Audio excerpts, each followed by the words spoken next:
When I was a kid, I used to think that pork chops and karate chops were the same thing. I thought they were both pork chops. And because my grandmother thought it was cute, and because they were my favorite, she let me keep doing it. Not really a big deal. One day, before I realized fat kids are not designed to climb trees, I fell out of a tree and bruised the right side of my body.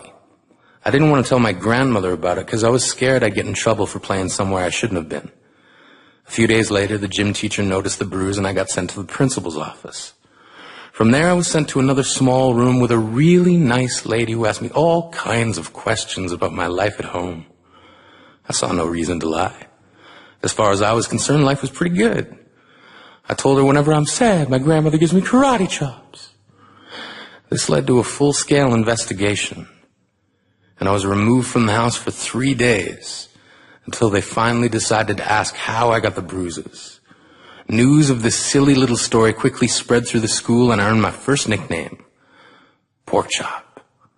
To this day, I hate pork chops. I'm not the only kid who grew up this way, surrounded by people who used to say that rhyme about sticks and stones. As if broken bones hurt more than the names we got called, and we got called them all. So we grew up believing no one would ever fall in love with us, that we'd be lonely forever, that we'd never meet someone to make us feel like the sun was something they built for us in their tool shed. So broken heartstrings bled the blues as we tried to empty ourselves so we would feel nothing. Don't tell me that hurts less than a broken bone. That an ingrown life is something surgeons can cut away, that there's no way for it to metastasize, it does. She was 8 years old. Our first day of grade 3 when she got called ugly. We both got moved to the back of class so we would stop getting bombarded by spitballs. But the school halls were a battleground where we found ourselves outnumbered day after wretched day. We used to stay inside for recess because outside was worse. Outside, we'd have to rehearse running away or learn to stay still like statues, giving no clues that we were there in grade 5. They taped a sign to the front of her desk that read, "Beware of dog." To this day, despite a loving husband, she doesn't think she's beautiful because of a birthmark that takes up a little less than half her face. Kids used to say she looks like a wrong answer that someone tried to erase but couldn't quite get the job done. And they'll never understand that she's raising 2 kids whose definition of beauty begins with the word mom. Because they see her heart before they see her skin. Because she's only ever always been amazing. He was a broken branch grafted onto a different family tree. Adopted. Not because his parents opted for a different destiny.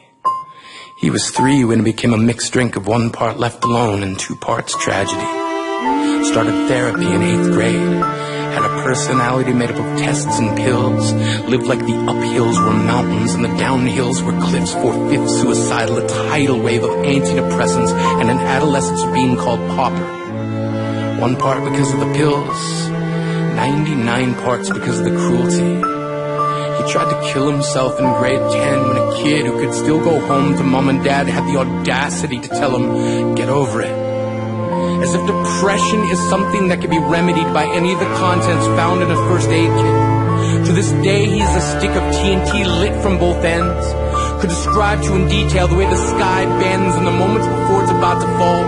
And despite an army of friends who all call him an inspiration, he remains a conversation piece between people who can't understand.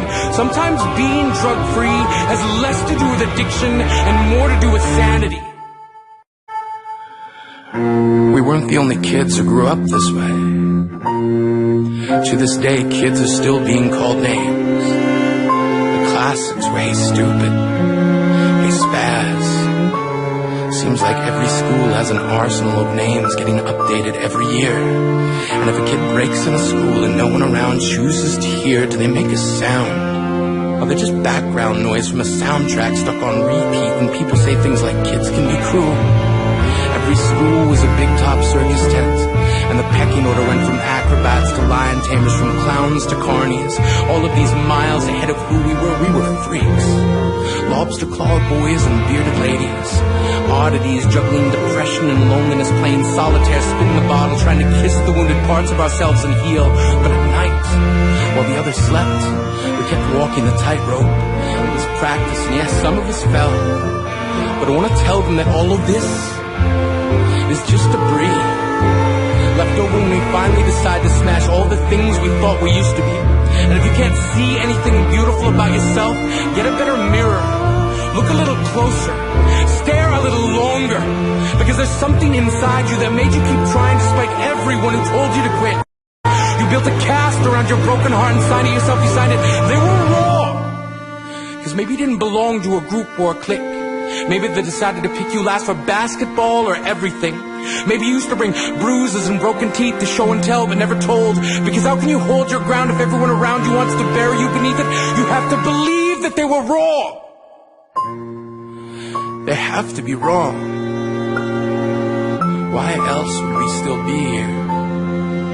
We grew up learning to cheer on the underdog because we see ourselves in them. We stem from a root planted in the belief that we are not what we were called.